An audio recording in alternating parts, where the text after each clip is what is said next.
Hi, it's Harriet and I'm working from home today in preparation for a ton of valuations I've got next week. And one question I always get asked on valuations is, what do I need to do to prepare my home for viewings? Well, I'm going to show you what to do and what, more to the point, not to do on viewings, but I thought we'd have a quick walk around and I'll try and give you some tips as we go. Let's take a look.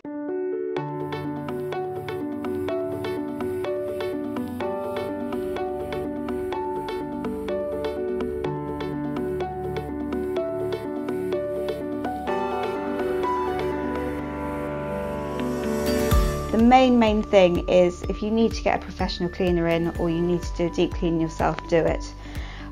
Some people's cleanliness or lack of cleanliness might be mistaken as a property that needs work, so you just want everything looking immaculate if you can.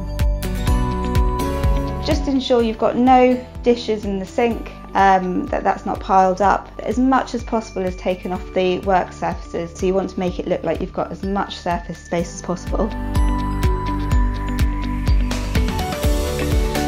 Living room. Now, I've left up a couple of pictures of my little girl.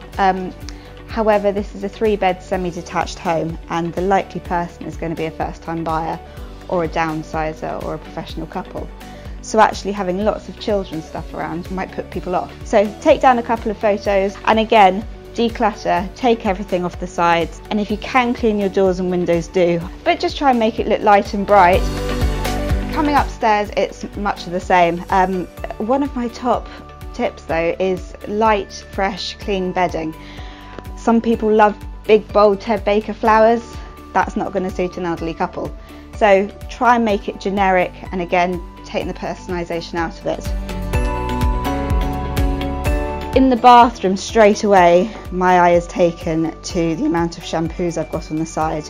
So if this was an actual viewing, I would be taking most of those off, probably just leaving 1 or 2 up, so that's not the focal point of the whole viewing. And if you've got a dark room, stick a light on, stick the lamps on. You want to make everything look as airy and big as possible. So a couple of lights and lamps throughout on viewings is always helpful. And again, just plain white bedding, if you've got it, is always preferable.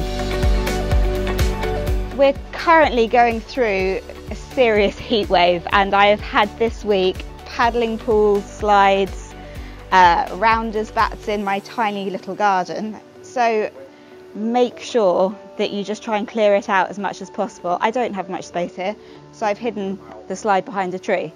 I took the paddling pool down at 10 o'clock last night. I've put a couple of decorations on the chairs to try and make it look pretty. And again, I'm not a big gardener, so I've put a few pots out as opposed to flower beds and things. It's just something that I'm not very good at doing. But a few pots around always brightens up a property. On viewings, I'd always recommend that you take your dogs out, don't have them in the house. But also things like pet beds. Some people are quite sensitive to the smell. If you do have dogs, especially big dogs in this weather, try an air plug-in freshener possibly, and again, down to cleaning, deep clean.